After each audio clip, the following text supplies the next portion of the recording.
There you go. Hi, everybody. My name is Lynn McAwesome, which is such a dumb name, but I'm a dumb person. My name is Lynn, and it's time for another episode of Lynn's After Therapy After Party, the every other week vlog that I record off the cuff, which is a really weird saying, off the top of my head right after therapy. So I had therapy today. We talked a lot about,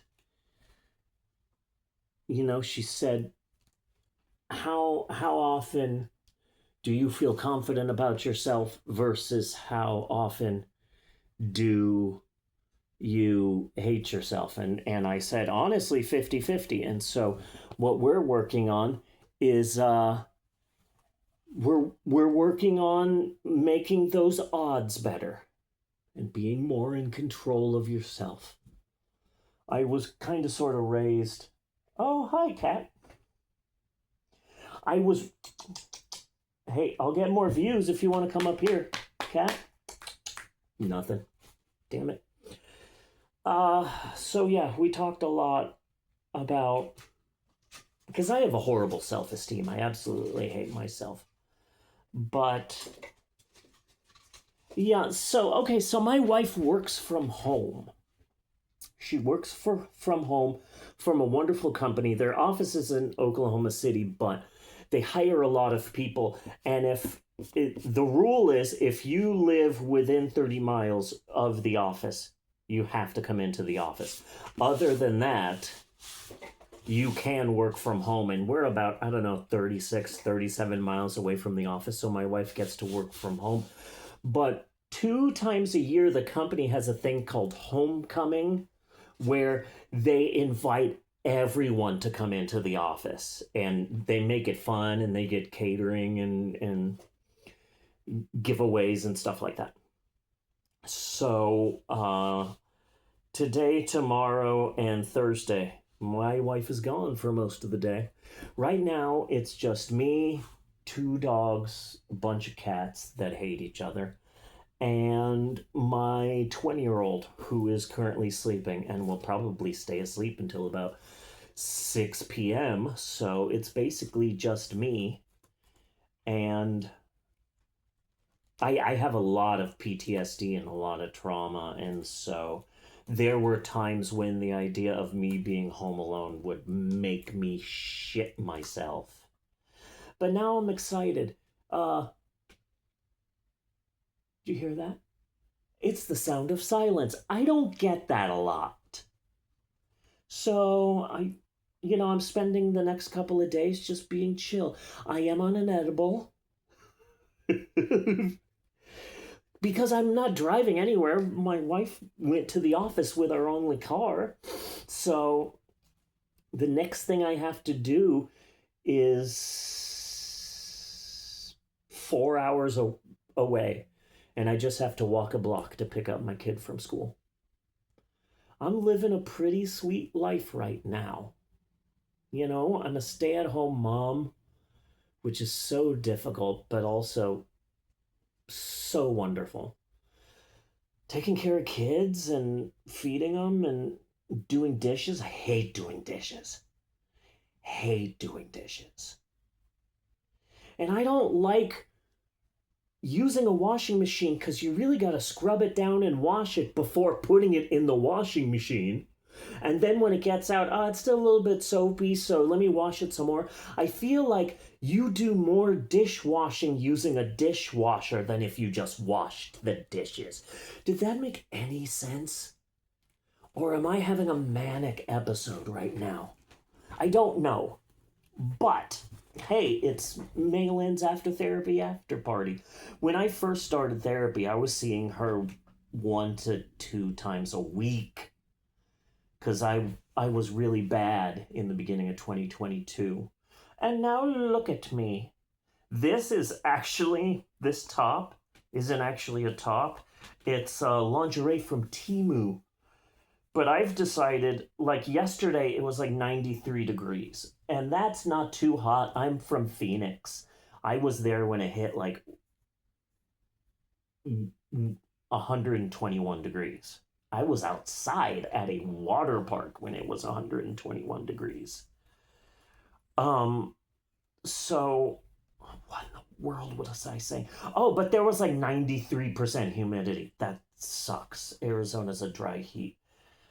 Uh, but it was so hot and sticky that it's like, I'm going to try and wear as less clothes as possible. So I started wearing this bit of lingerie as a top, and I'm really proud of that. You know, I'd like to think I'm doing a Madonna or a Selena. Bitty bitty bum bum, you know? So that'd be a great name for this episode. Maylin's after therapy after party episode whatever 5 or 6. Bitty bitty bum bum. I think we nailed the name. So yeah, I'm living kind of a quiet life right now.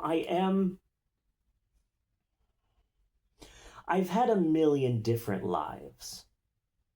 I was a sensitive Catholic boy, Catholic schoolboy.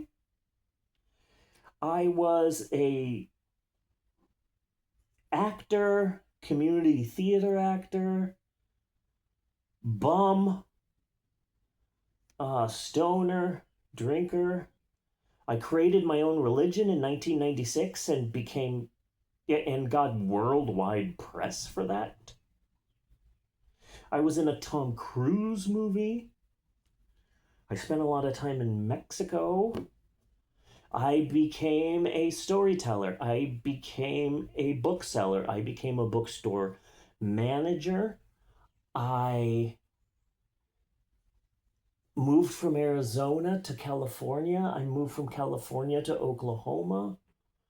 I was a successful performer. Then I was a gay performer. And now I am an adult content creator.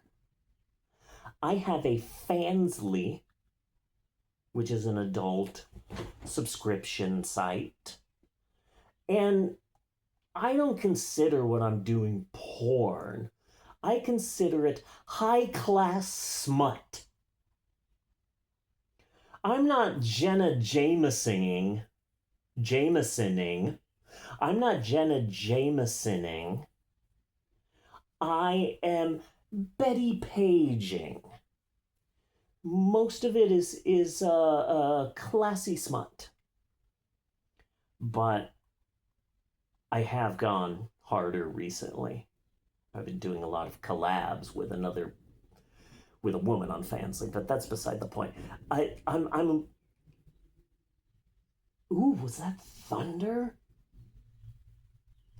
My phone says that it's not going to rain today, but my ears, eyes, and nose tell a different effing story.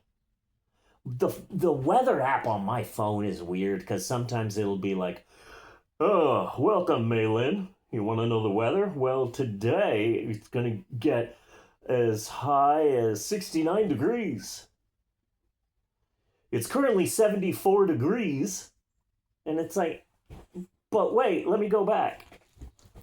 And it's like, oh, do you want to know how it feels like?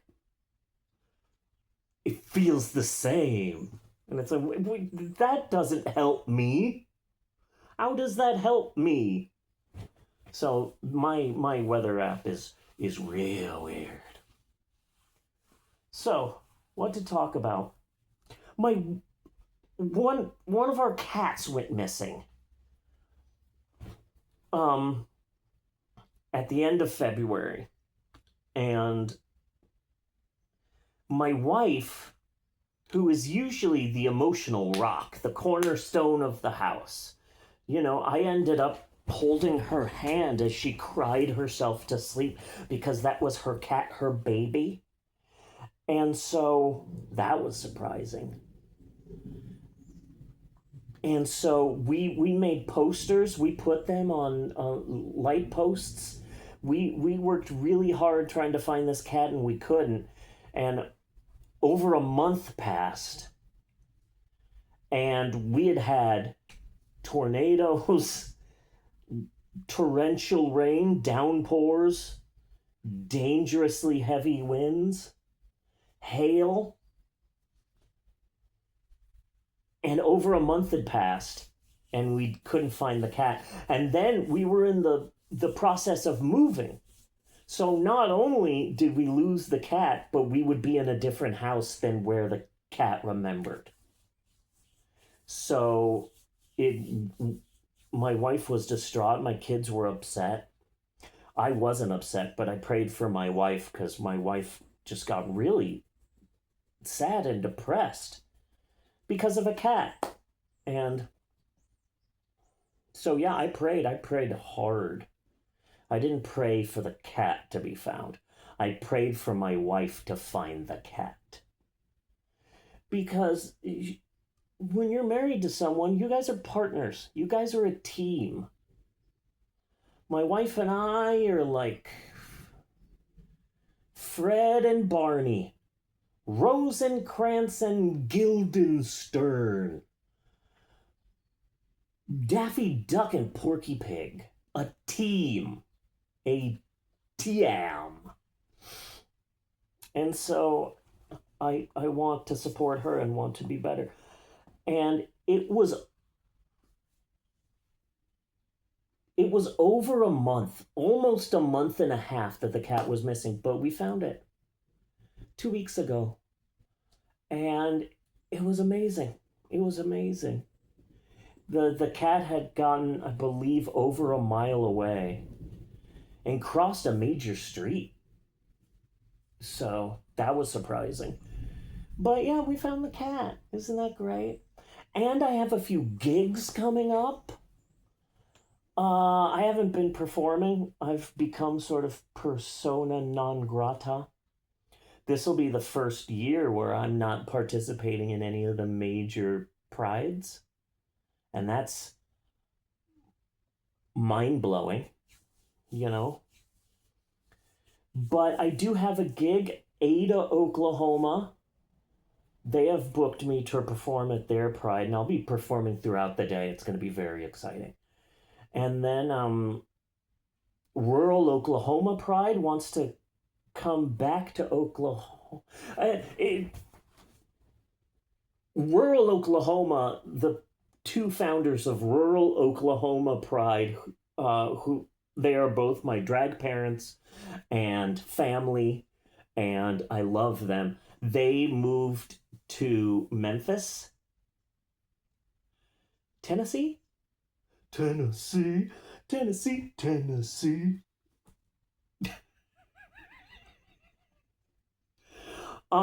They might be coming back to do some shows, and they might be booking me. So that's exciting. I've got some shows coming up. Also, this Cinco de Mayo is my wife and I's, sorry.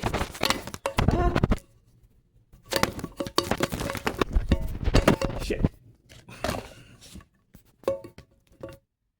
Okay. There you go. This Cinco de Mayo is my wife and I's 21st wedding anniversary. Our marriage can drink. And that's very exciting. We got married around the same time that Michael Burns got married to his girlfriend, and Lance got married to Nakara. And then there was my wife and I. So the three of us got married like within 2 weeks of each other. All three of us. And Nakara put a restraining order on Lance. And Michael Burns and his wife broke up. My wife and I are kicking ass. We've been very physical lately. You know, she has gotten comfortable saying that she's in love with me. For a while, she was uncomfortable saying that. It felt weird to her, and I gave her her space. I understand, you know.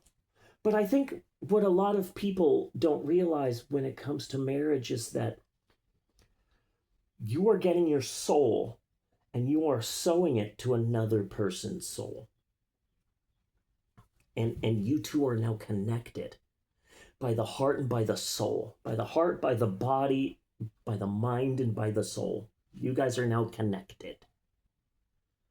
But just because you're connected doesn't mean that the person you're connected to is going to stay the same, because people change.